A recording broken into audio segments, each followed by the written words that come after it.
Hi, I'm Jenna. Hello, I'm Gloria. We are Worthy Wellness. Because we are worth it. Our purpose is to introduce women entrepreneurs, products, and services while proceeds help women in need for holistic care and therapy services. Welcome, ladies. Good morning, and thank you for joining us on another episode of Worthy Wellness Podcast. Today, our topic for today is going to be hormone therapy, sponsored by Tobin Holistic Medicine. Good morning, Dr. Tobin. Good morning. How are you today? I am absolutely fantastic. I'm super excited about this episode. This is going to be a fun episode. This is going to be great, and I'm so excited to have you again this morning with us. And so let's start off with our season 3. I'm so excited about that. And season in spring. And Dr. Tobin, what's the biggest change in our body that we face right now? You know, I'm seeing, because there are so many toxins in the environment and our food supply, and I'm seeing people's hormones are being completely disrupted. And that's all hormones. That's thyroid hormone. That's sex hormones. That's our glucose metabolism. Our hormones are just in a complete uproar. And that's the biggest underlying thing I'm seeing with so many people. Isn't that amazing how just those little things or big things just can touch on so many levels. Every hormone operates and interacts with another one. So they're all in a feedback system. So if one thing's not working, and it can be one of your detox organs, like if your liver's not working very well, it's guaranteed you're going to have thyroid problems. But conventional medicine tends to just look at a specific hormone and a specific number, and they do the blood work and they say, oh, this is off, so why don't we give you more of that? Or versus actually resolving the underlying problem. So that's really what I see is when most people come to our office, they don't necessarily know for sure they have hormone problems. They just know something's not working right. And what they've been doing isn't working. Sometimes even their labs will look normal according to conventional readings. And so they're like, okay, everything's fine with me. I'm perfectly healthy according to my lab work, but I feel lousy. And oftentimes it's really hormones that's the underlying issue. Oh my goodness. I didn't even know that. That is amazing. Well, I'm going to learn a lot today from this episode, so I'm excited. Why would someone, whether male or female, consider hormone therapy? Okay, so I mentioned that a lot of times when somebody goes in, their labs look off. Even their labs are off. So then hormone therapy, according to conventional medicine, is we give you that hormone. Okay, so the problem with that is male with testosterone is a perfect example. If a man goes in and they're feeling lousy, and they say, okay, maybe you need a little more testosterone. You're getting a little bit older. Maybe you need more, which is kind of a misnomer. Our bodies are designed to shift hormones as we need it when we age. We don't need the same hormones when we're 60 as we needed when we were 20. But so if somebody gives this man some testosterone, so you're taking external testosterone, the body operates on a feedback system and it says, wait, I didn't expect that testosterone coming in. So over a period of time, it goes, wait, we're getting flooded with testosterone. So the receptor sites start closing down and letting less testosterone in because they're compensating because now they're getting more than they asked for. Mm-hmm. So they start closing down and letting less in. So while this gentleman felt fantastic with this extra testosterone at the very beginning because it was flooding into the receptor sites, as time goes on, he feels less and less good on that level of testosterone. So typically what will happen is, well, let's just increase your level a little bit. So then they increase it. Or if they find out, no, according to your blood work, everything's fine, they don't increase it, but that initial feeling of feeling better drifts away and he still doesn't feel good. So now he's taking testosterone and not feeling good. The problem created with that is now, say he wants to start not taking that testosterone because he wants to just do something else or he's figuring it's not working anyway. Well, now those receptor sites are very closed down and letting very little testosterone in. So as he starts taking less and less external testosterone, he's going to feel lousy for at least a period until those cells can go, oh, we're not being flooded the way we used to. We can gradually start opening and letting more and more in. So then he can get back to where he was to begin with, mm-hmm. after a period of time, after feeling lousy for a while. but he still hasn't resolved anything. So the real thing that we look at from a holistic standpoint is what is causing it so that he's not either utilizing his testosterone or making it. It's always looking to get to the root of the problem. Otherwise, what I call the situation where you take and just give somebody a hormone because the level looks off, I call that painting the leaves green. In other words, you would never take a plant that had yellow leaves and say, I'm just going to spray paint these green and voila, now my plant is healthy. But that's exactly what we do with blood work. We say, oh, your blood numbers aren't off. Let me give you some of that. Now your blood numbers look fantastic. We're all done. And frequently the person says, I still feel lousy. Right. So nothing has gotten resolved. That's why somebody goes in for hormone therapy, because they know something's off. And it's oftentimes why it's not really helping. Wow. That is amazing. So that also applies to females. It does. That are taking hormone therapy. Exactly. And so hormones. The issue with the female is even more interesting in that estrogen, we all know women produce a lot of estrogen, especially when we're of childbearing age. Estrogen is a very proliferative hormone, meaning it reproduces. It causes cells to reproduce fast, which is fantastic when you're pregnant. You want cells to reproduce fast. You need high estrogen levels to sustain that pregnancy. And that's the way our bodies are designed. As we get older, we need less estrogen because we're not trying to recreate life. We don't need that much estrogen. So the body's designed to create less, and gradually we stop menstruating and we go into menopause. Menopause is not a disease. It should not be treated as a disease. It's just a natural stage of life. And if you do it in a natural manner, your body is designed to stay very vital and healthy with less estrogen. The problem we have is, and you hear women, oh, I had hot flashes, I had all these things, so me on hormone replacement therapy, which typically is excessive estrogens.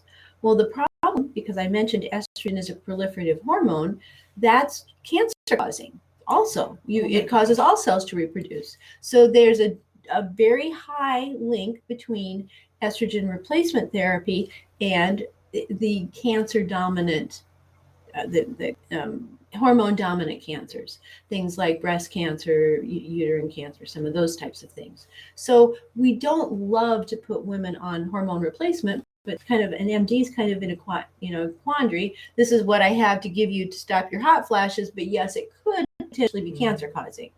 So what I do from a holistic standpoint is I say, acknowledge you're going into menopause, you need less estrogen, but why is your body not utilizing the lower estrogen that you're producing? Because you're producing plenty for your stage of life. Commonly what's happening is the receptor sites for those estrogen are blocked. Oftentimes women hear this phrase, xenoestrogens. Some women have heard that phrase. Endocrine disruptors. There are things in the environment, plasticizers, pesticides. They're endocrine disruptors, things that block those receptor sites. When those receptor sites are blocked by these chemicals, your estrogens can't get anymore. That's why we're having problems with women having menopausal symptoms in this day and age, because we didn't have all of those problems, 150, 200 years ago. You go to some of the more indigenous cultures and they look at you like, what are you talking about? What are you talking about with all these type of symptoms? Right. Because the estrogens that their body produces later in life are enough to keep them healthy and vital. They just have to get into the receptor sites. So one of the things I almost do with all women who are middle-aged, because most women don't do regular, cleanses and detoxes to keep your liver healthy, to clean off those receptor sites, is I've got a formula that we created called Estro Protect, which actually pulls those toxins off those receptor sites so the estrogen can get in. And you've probably, I've had so many women who they know that they need that, to the point where I have one patient who her business partner actually called and said, you've got to get some more of that to her right now, because she's very difficult without it. So get that to her right now.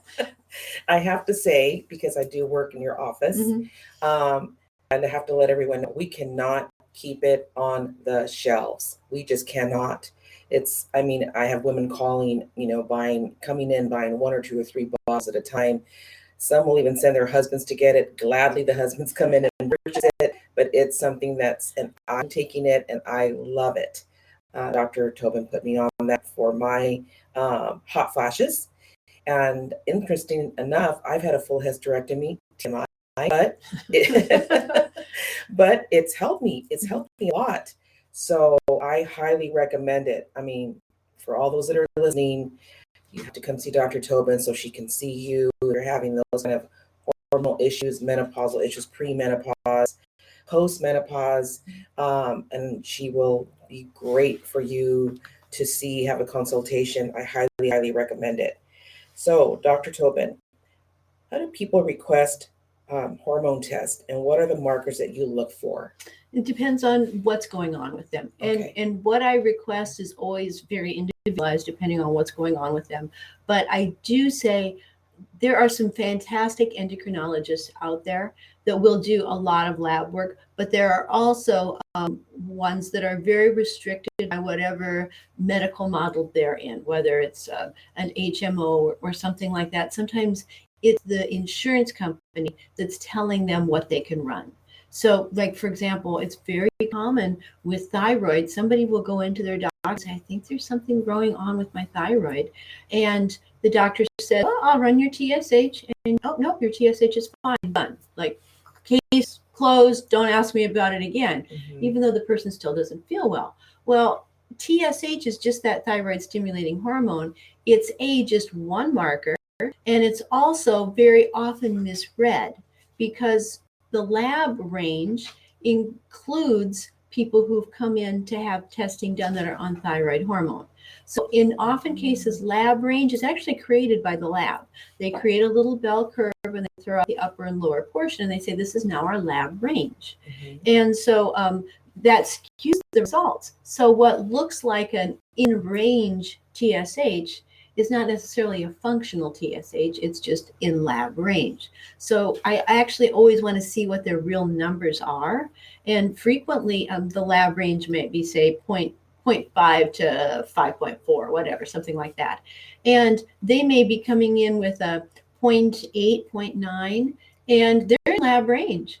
They're not even remotely in functional range. The minimum should be about a 1.8 from a functional standpoint. So I see that all the time where their doctor says, no, if you're in lab range, everything's fine, but they're not even remotely in a functional range.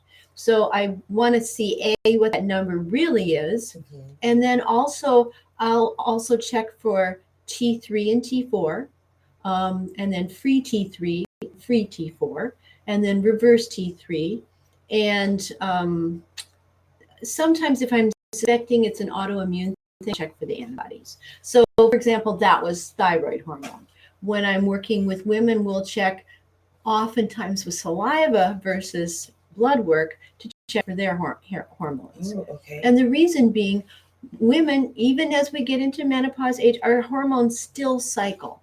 And especially premenopause, we definitely cycle. Your estrogen levels are supposed to vary throughout the month. Your progesterone levels are supposed you're supposed to have a luteal surge, but we want to track what's going on through the month. If you just take somebody's blood work and one time in the month, it's got to be so far off to show up in blood work. It's got to be way off, and then you've got a big problem. So most problems get overlooked in that if we do saliva testing, like for example, if somebody's menstruating, I'll give them a test kit where they'll fill 11 different vials throughout the course of that 30-day month and send them all off to the lab. So we will get a report that says exactly what their estrogen levels were doing throughout the course of the month, their progesterone levels. So we get a really good picture. So depending on what somebody's issues are, I will ask for different lab work to be done, but it's always very individualized to what I want to know specifically for them. Oh, wow. There is so much. I mean, I'm learning a lot this morning. And I just have to say, there is going to be a lot of women that are going to resonate with everything you're saying today, because there's so much that we don't even know, that just a little bit that we're told or taught when we go see our doctors for our yearly physical, and that's it. Dr. Tobin, so how do you go about treatment for your patients? Okay, so again, it's going to be individualized. Everybody's different. But I would say upwards of 90% of the time, one of the major things that's affecting anything having to do with hormones is the need to detox. So almost universally, someone will need some type of a liver cleanse. And one that I like for a lot of people is the complete protein cleanse. And the reason I like it is because it has everything you need in there for both phase 1 and phase 2 liver detox. What that means, it, it sounds like gibberish, but phase 1 liver detox is where your liver pulls out all the harmful metabolites. But oftentimes, if you just stop at phase 1, that's why somebody goes, "Oh, I did a detox and I really didn't feel very good." But phase 2 is where the liver takes those harmful metabolites, converts them to water soluble, and eliminates them. So this cleanse has everything that you need for both phase 1 and phase 2. So people generally don't feel lousy doing it. It also has a good collagen based protein in there. So it's not an inflammatory type protein where people have a lot of reaction to it. I have virtually no one has any reaction to it. And it also provides the protein that your body needs to kind of help pursue that liver cleansing. So that complete protein cleanse, I'll usually recommend somebody take some daily, and just mix it with water or some coconut milk or something like that. And it's a very easy cleanse. It's very easy to integrate into your normal diet or your normal daily activities. And it just gently cleanses without it being this over the top, I'm feeling yucky because I'm detoxing. And it's something that you can continue to do as well. So most people, if I suspect that there's some liver overwhelm, I'll recommend to start with that. Well, that's what I like about you and the way you practice is really just getting to the root of the problem, because that's where it starts. It really is. Getting to the root of the problem, whatever that problem or issue may be, there's always a root. And I love the fact that Dr. Tobin really digs deep to dig that root out, and let's start from there. And what we often find is if somebody comes in with 5 different things, if you find the root of problem A, you've usually found the root of problem C, D, and E also. So it's just a matter of helping the body function better, taking away some of the blockages from being able to function, because we really have remarkable, miraculous bodies. They can heal things. We have no idea how they can heal from certain things. And yet, if we just give them the tools it needs to work with, it really does all the healing all on its own. And I believe that. I mean, our minds are powerful and strong. Yeah. So I really believe that wholeheartedly. And what are the common medical concerns that you're observing post-pandemic?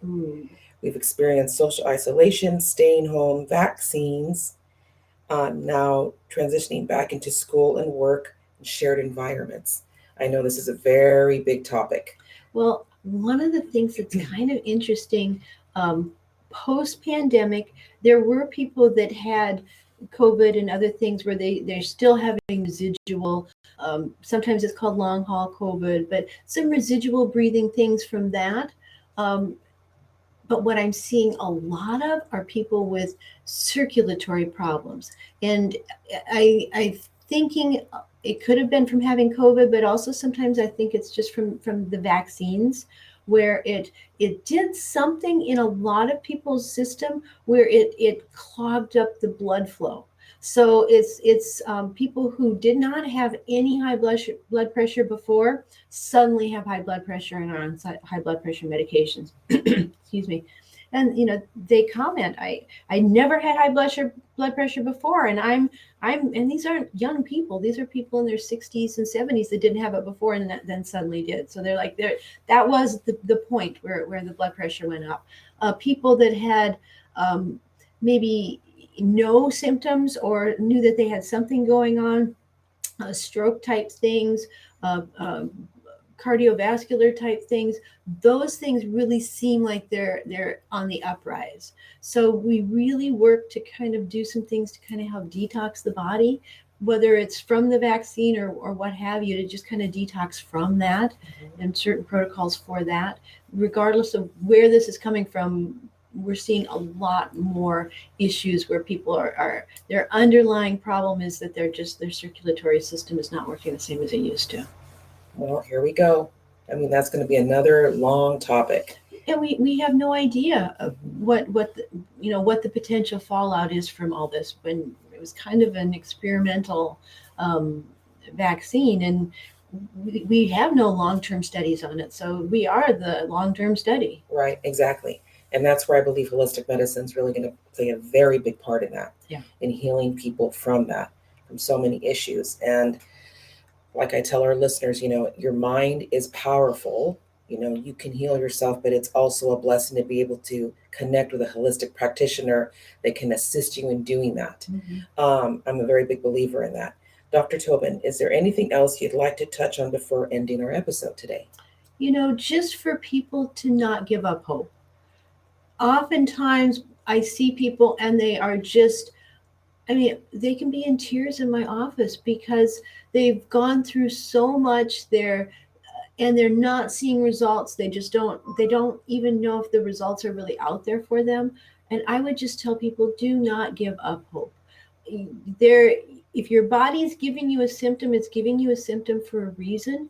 We just need to listen to it and figure out what that reason is. I have seen miraculous things happen with people where they were told, oh, this is going to be permanent. There's nothing that can be done. And the body can do things you would have no idea that it would be able to. So just don't give up hope. That's my one closing comment. Well, I agree. And I want everyone to just listen with your heart when you listen to this podcast today, because if it's not you, it's someone that's having a struggle with their hormones, struggle with possibly, after taking the vaccine, with just other issues. Dr. Tobin is here to help you. And you can reach Dr. Tobin at Tobin Holistic Medicine at 714-256-2287. Call the office and set up a consultation. She'd love to see you and meet you. She's here to assist you as well. And also, just to let everyone know, Dr. Tobin's going to be our guest speaker at our Worthy Wellness workshop come May the 6th. It will be so much fun. I'm looking forward to it. Super looking forward to it. It'll be a lot of fun. We're looking forward to that. We're going to have meditation, yoga, sound healing, and then a lovely lunch. And then Dr. Tobin will be our guest speaker. So I'm looking forward to that. I just love the fact that she is just courageous enough to say what she has to say. She's a doctor that cares for her clients, her patients, I should say, with a lot of intention and care. And I look forward to, just working beside her, learning more and more, and having all of you come in and meet her. So again, thank you, Dr. Tobin, for today. Thank you. Thank you for so much sponsoring the episode. We look forward to May the 6th at 10 a.m. Okay. So you can reach us or DM us on our IG website or on our IG Instagram. Sorry about that, everybody. At Worthy Wellness on the Instagram, Worthy Wellness Inc. And you can listen to this, and you can go ahead and DM us for any information that you need in regards to the workshop. So again, thank you very much, Dr. Tobin. We wish you a wonderful and blessed day. Thank you, everyone, for listening. Bye. Bye-bye.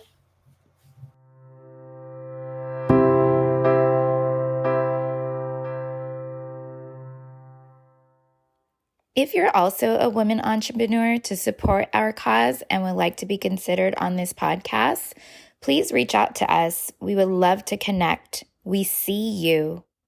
We want to connect, empower, and inspire others. So please call or text or even fax 949-793-8781.